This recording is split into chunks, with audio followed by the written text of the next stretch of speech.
তোমার সামনে যদি হঠাৎ করে এরকম একটা লেপার্ড এসে পড়ে তুমি কি করবে? আরে আরে ভয় পেও না। আগের ব্লগে তো তোমরা দেখতেই পেলে যে আমরা গেছিলাম বান্নের ঘাটায়। তো সেখানে গিয়ে আগে বাটারফ্লাই গার্ডেনটা ভিজিট করে নিয়েছিলাম। এখন আমরা যাচ্ছি জাঙ্গল সাফারিতে। এটা আমার ছোটোবেলাকার একটা স্বপ্ন বলতে পারো, যে ওরা এরকম খুল্লা ঘুরবে আর আমি থাকবো খাঁচার ভেতরে। আর ওদেরও তো বলো এরকম ফ্রিলি ঘুরে বেড়ানোর অধিকার আছে। আর কেন জানি না আমার ওদেরকে এরকম খোলা অবস্থায় দেখতেই ভালো লাগছিল। তো তোমরা অনেকেই জিজ্ঞাসা করেছো যে এই জায়গাটা কোথায়। এই জায়গাটা হলো ব্যাঙ্গালোরের মধ্যেই বান্নের ঘাটা ন্যাশনাল পার্ক।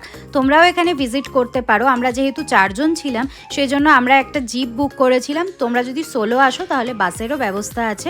আর অফলাইন বুকিংয়ের থেকে আমার মনে হয় অনলাইন বুকিংটা এখানে বেশি সেফ, কেন কি প্রচুর ক্রাউড হয়, প্রচুর লোকজন আসে।